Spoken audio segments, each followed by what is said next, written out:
મંદિરમાં જાઓ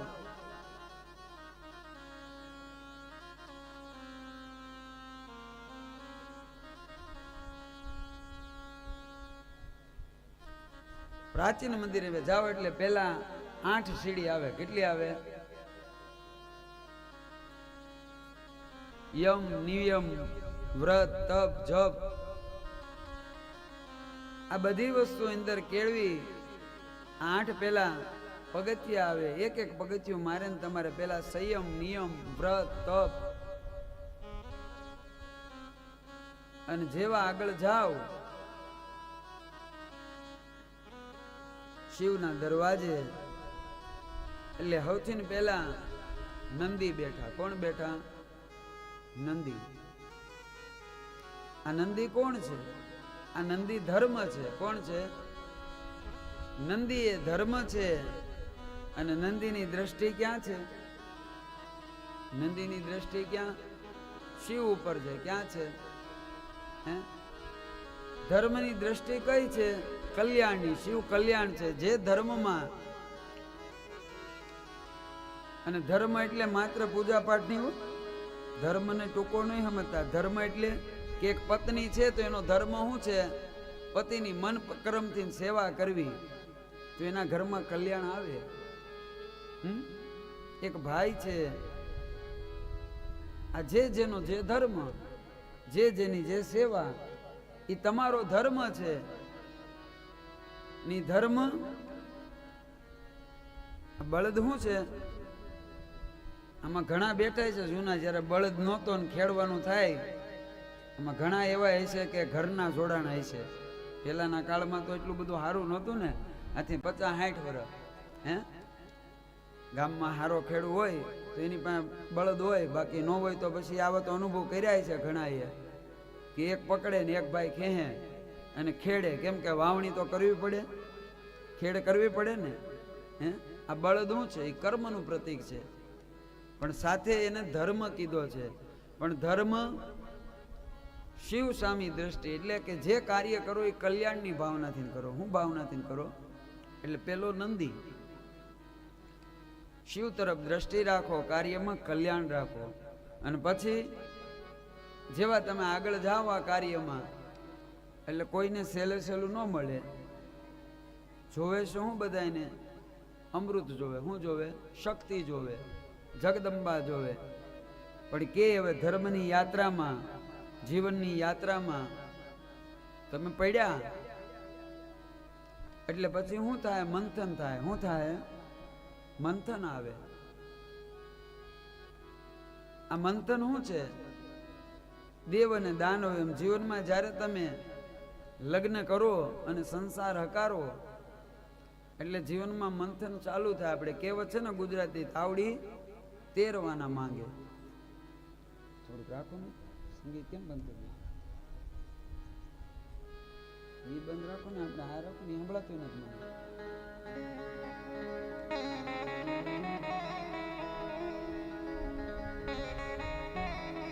એટલે હવે મંથન આવશે, અને મંથન આવે મનમાં પછી બધા વિચાર આવે. ના, મારું તમારું મેરુદંડ છે ને, મંદરાચર પર્વત છે. શું છે? એ પછી મંથન થાય. શિવ બતાવે છે. સૌથી પહેલા સંસારી કોણ બન્યા? શિવ બન્યા. શિવનું જગત બન્યું. એટલે પ્રાચીન કાળમાં મંદિર તો શિવના જ હતા, બીજા બધા મંદિર પછી આવ્યા. એટલે હવે તારા જીવનમાં મંથન આવશે. મેરુને ધારણ કરવા માટે તારી પીઠ આ પોખવાનું આવે. આ પોખવામાં આવે. કોઈ લગ્નમાં જોયું હોય ને તો ખબર હોય, પોખણા હોય ને, પોખણા એમાં પેલું શું હોય? યાદ છે કોઈને? પેલું શું આપે દાદા પોખવા? એમાં ધ્યાન ન હોય, ફોટા વાળા હમું ધ્યાન હોય.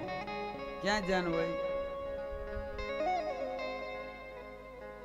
આજે પોખણા થાય ને, વરના પોખણા, એ માત્ર પોખણા નથી, એને આગળ તૈયાર કરે છે. શું કરે છે? સરહદ ઉપર યુદ્ધ ચાલુ થઈ જાય પછી જવાનું હોય ને લડવા, તો બધી તૈયારી કરીને જવું પડે કે ન જવું પડે? એની પૌણીને આવે ને જાન, એટલે ઘરમાં પગ મૂકે ને પેલા પોખે એ શું છે, 4 વસ્તુ છે એ હથિયાર એને આપે છે. શું આપે? આજ દી સુધી શૂટ થઈને ફરતો તો, મન પડે ત્યારે આવવું, મન પડે ત્યારે જાવું. બંધન નહોતું, ખાલી માં ફોન કરે, બટા ક્યાં છો, કેમ મોડું થયું, કહી દો મિત્ર ભેગા છો એટલે નિરાશ થઈ જાય. પણ પછી 2 વાગે આવે, 3 વાગે આવે તો ઉપાધિ ન થાય. પણ પછી 3 વાગે અવાય, 1 દી આયલું જાય, 2 દી આયલું જાય, પણ પછી શું થાય? એટલે અત્યાર સુધી એકલા હતા, પણ પેલું વેલું પોખોમાં ધોઈર્યું આવે. શું આવે? હવે ધોઈર્યું પડ્યું ગળામાં. એ વરમાળા નથી, એ ઘડીક જ હારી લાગે. આમ આ માળા પહેરવી બહુ હારી લાગે, પણ જેટલી માળા પહેરો ને એટલે ધોઈરું આવે પેલું વેલું. કે હવે ધોઈરું પડી ગયું છે, હવે તારે જેમ ફરવું એમ નહીં ફરાય, તારે જેમ વર્તવું એમ નહીં વર્તાય. એટલે એને એલર્ટ કરે છે કે હવે કાલથી ફરી જા ભાઈ. હવે જો એમને જીવે ને, એટલે જ હું કહું આ બધું સમજ્યા નથી. એટલે તમે અત્યારે કલ્પના તો કરો, વેવાળ આવેલું હોય 5 વર્ષ 3 વર્ષ, અને લગ્ન 15 દી ઘણા નથી હાલતા, મહિના દી તૂટી જાય. વાહ, કેવી વિચિત્ર વાત લાગે. 3 ને હવે તો પાછું એમની પેલા જેવું હોય તો સમજાય. પેલા તો ભલે વ્યવહાર થઈ જતું, પણ કઈ મળવાનું કઈ વાત ન થતી ને, એમાં કદાચ 15 દી તૂટી જાય તો સમજણી પડે. હવે તો રોજનું 2-2 કલાક તો વાતો કરી હોય ને, આમ 3 વર્ષ હાલ્યું હોય વ્યવહાર, અને જેવા લગ્ન થાય એટલે મહિના દીમાં તો ખબર પડે.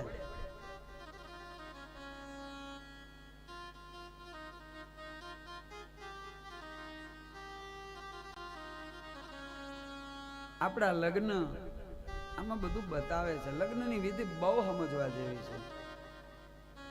એટલે પેલું ધોઈરું પડે, અને પછી ધોઈરું એટલે બળદ, બળદની ઉપર હોય ને, એટલે જો આ સમાન હાલે 2 વસ્તુઓ. આ હું તમને તત્વની અને આપણી આ 2 વાત કરું છું. સૌને લગ્ન કરી, બધાને ગમે ને, દીકરો કયો જોવે, બધાને ગણપતિ જેવો જ જોવે ને બધાને. હે, આ શિવનો પરિવાર જોવો, બધાને શિવ પરિવાર જ જોવે. શિવના તમામ લોકો પૂજાય. તમે ઈશો ને કે આપણા ઘરમાં બધા પૂજા એટલે કે માન, પૂજા એટલે કઈ દેવ બનવું એમ નહીં, પણ સમાજમાં તમારી કીર્તિ, સમાજમાં તમારું માન બધાને શું જોવે છે? ઈ જ જોવે ને. હે, પણ શિવ મંદિરે જાવી તો વિચારવાનું, આપ જો પોખવાનું અહીંથી ને ચાલુ થાય. ત્યાં અમે પોખવી ને અહીંયા તમને તત્વો પોખે. કે જે રીતે બળદ, હવે કાલથી બળદની જેમ કામ કરવું પડશે. હવે આટા મારે નહીં હાલે, નહીં તો લાંબુ હાલે નહીં. ને એટલે જ અમે કેવી અત્યારે ઘણી વાર માણસ સમાજની વાતમાં હોય, એની માટે તો કોઈ સવાલ જ નથી. ભગવાને આપ્યું એની માટે તો સવાલ જ નથી. પણ ઘણી વાર ન હોય તોય ખોટા વેમમાં સમાજ હું કે સમાજનું કોઈ બહુ જોવું નહીં. અને થાય હું કે હોય ન હોય તો ખોટો માફો કરે, પૂછી ના લે, પાછી ના લે. છોકરો એવું કરે, નકર ખબર જ છે કે આ છોકરાના ધંધો આવડે છે, 2 લાખ રૂપિયા એને દઈ દો તેનું કામ હાલ્યું જાય. હે, અને સમાજના હવે તો સારું છે, હવે આ લાગુ પડે કે હવે દર સમાજમાં બધી સમાજના દીકરીઓના સમૂહ લગ્ન થતા હોય. હે, અને જાવણી છીએ આપણે કે આપણી ફર નથી, છતાં પણ એવો માફો કરવા જાવી, એની કરતા એને 2 લાખ રૂપિયા દીકરાને ધંધામાં આપી દો અને સમૂહમાં જોડાઈ જાઓ. નહીં આપ્યું હોય તો કરો ઘરના આંગણે જોરદારથી. હે, એ સમાજ ઘડીક સારું બોલશે, પણ પાછું કાલે પછી તૂટશે ને તો એનો એ સમાજ પાછું બોલશે. પણ એ તૂટે ક્યારે? છોકરાની પાસે પૈસા નથી, ઉછીના લીધા છે, માથે કરીને બધું કર્યું છે ગામના. લગ્ન થાય અને ગામમાં જાય એટલે ઓલા ઉઘરાણી વાળા પાસે તો શું કીધું હોય કે 5-15 દી આપી દેવું ને, હે રોજ ગામમાં જઈને એટલે 10 ઉઘરાણી વાળાએ મગજ આવો ફેરવી દીધો હોય, અને જે કાંઈ મગજ ફરેલો હોય ને આવે ઘેરે એટલે આપણી કહેવત જૂની શું છે, કુંભારની રી, એમ આખા ગામમાં જે કાંઈ ટૂંકમાં ડખે સીડ્યો હોય ઉછીના વાળામાં ની જે ભેગું છે, કેમ કે ઓલાને કાંઈ કહેવાય નહીં, ઓલા કહીને ગયા હોય પણ એ બધી રી ક્યાં આવે, આની ઉપર આવે. અને ઓલી 3 વર્ષમાં ખગાઈમાં આવું રૂપ જોયું ન હોય, સીધું રૂપ જોવે, માં ભૂલ થઈ ગઈ લે, હે આ સમજવા જેવું છે, આવું થાય છે. એટલે હવે ધોહર્યું પડ્યું ને પછી એને જેવણી લેવી, શું લેવી, ઓલી પોખવામાં, હે હવે તારે વલોવાવું પડશે, તારે મંથન થાય, તારે શું થાય, અને મંથન કોણ કરશે, એક બાજુ તારી વહુ ને એક બાજુ તારી માં, આ બંનેની વાય એક આ બાજુથી ખે એક આ બાજુ છે, બે માં તારે વચ્ચે પરવા, હે ની મંથન કેમ થાય, જો પાછું માખણ જોતું હોય તો ગમે તે એક બાજુ ફેરવી રાખો તો માખણ ન મળે. ખાટું દહીં છે એમ ઘરમાં મેં કીધું હાહુનો ડખો આવે અને છોકરા પાસે આવે એટલે ડખો એ તો ખટાઈ છે થઈ ને, બે ને કાંક વાંધો પડ્યો ને બે માય કે દીકરો વવાઈ કે દીકરાને તો બે ને રાખવી પડે ને માને રાખવી પડે, આને રાખવી પડે, એટલે જેવણી જેવો થાય છે, બે બાજુ ફરજે. આ ખે તો એને એમ લાગે કે મારો છે, પાછું અહીંયા આવે તો એને એમ લાગે મારો છે. જો આ સંતુલન આવડે ને તો વાંધો ન આવે, માખણ થતા વાર લાગે નહીં. હે પછી ખાંડણી, પછી તારે ખંડાવવું પડશે, હે અને છેલ્લે પછી સુઈ. આ આનંદ આવે પણ આ ખુદ છે ડગલે ને પગલે. એમ અહીંયા જીવનનું અમૃત જોવે, શિવના મંદિરે જાઓ, પેલો નંદી, નંદી એટલે કલ્યાણ ધર્મ, અને પછી સામો કાચબો છે. આ જીવનમાં સુખ દુઃખનું આવે ને, હે દુઃખ આવે ને ત્યારે બહુ બહાર ન જવું, દુઃખની વાતો બહુ બીજાને ન કહેવી, આ જગત આખું દુઃખી જ છે. હે દુઃખ આવે ને ત્યારે અંદર અંતર્મુખી થવું. આ કાચબો કેવો છે,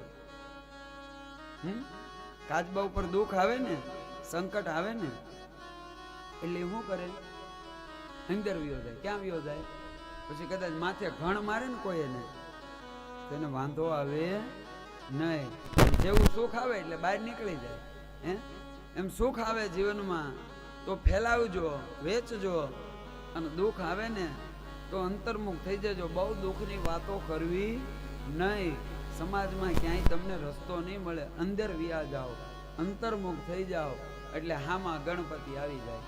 શું આવી જાય, પરિવારનું હોય, કુટુંબનું હોય, ગામનું હોય, રાષ્ટ્રનું હોય, જીવનનું હોય, કોઈ પણ દુઃખ હોય, કાચબાને જોઈને જેવા અંતર્મુખ થાવ એટલે હામાં ગણપતિ, ગણપતિના રૂપને તમે દર્શન કરો. પહેલી વસ્તુ શું આવે, ના દુઃખ આવે કોને,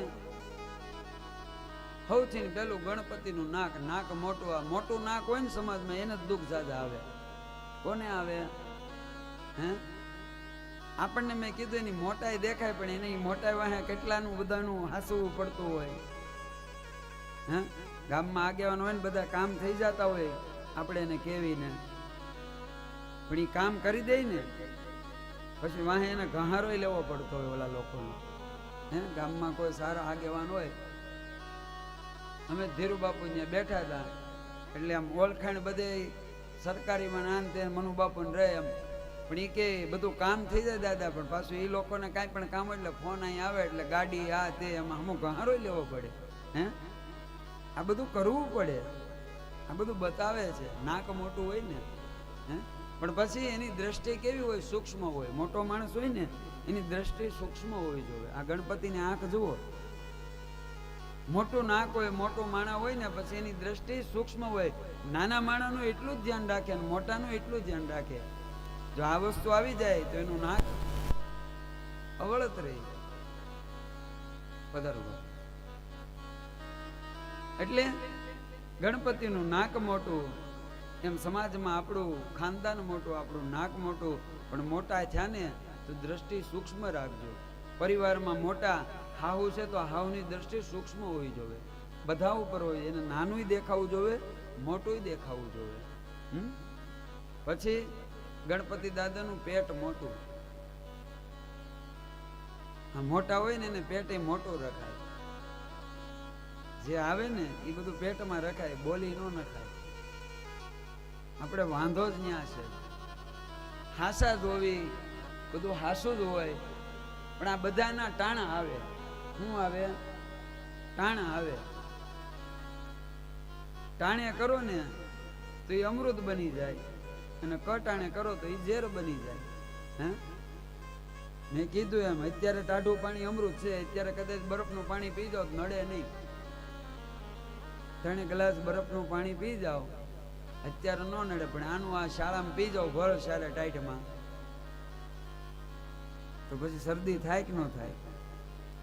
હે, એટલે ગણપતિ દાદાનું પેટ મોટું, જેને મોટું રહેવું, જેને સમાજમાં એને પેટ મોટું રાખવું, એ કાઢી ન નાખવું.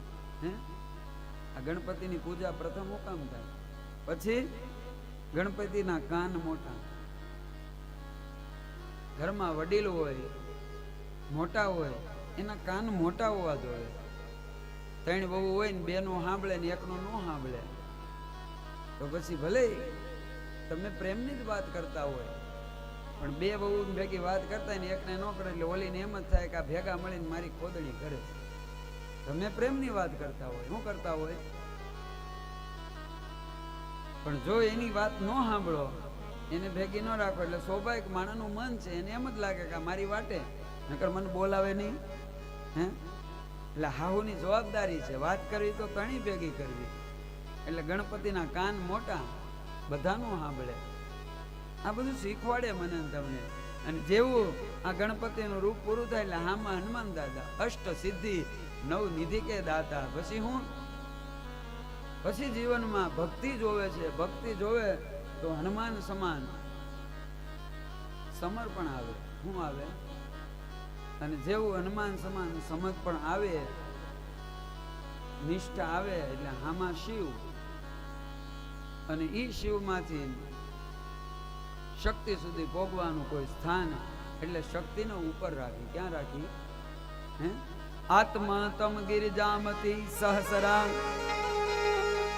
અરે આત્મા તમ ગિરિજામતી સહસરા, પ્રાણ શરીરમ ગૃહમ પૂજાતે વિષયોપભોગ રચના નિંદ્રા સમાધિ સ્થિતિ સંસારે પ્રદવો પ્રદક્ષ વિધિ સ્તોત્રાણિ સર્વમ ગિરા યદ કર્મોમિ કરોમિ તદ તદખિલમ શંભુ તવારાધના. એટલે કે પછી એ આત્મા અને શિવ એક થાય, પછી સંસારમાં જે ભોગ ભોગવો ને એ ભગવાનનું બલિદાન થાય. આપણે જે ચાલવી બધી પ્રદક્ષિણા થાય. એટલે આ દ્રષ્ટિ છે. અને આ બધું થયું, પણ તોય સમાજનું અસંતુલન ઊભું થયું.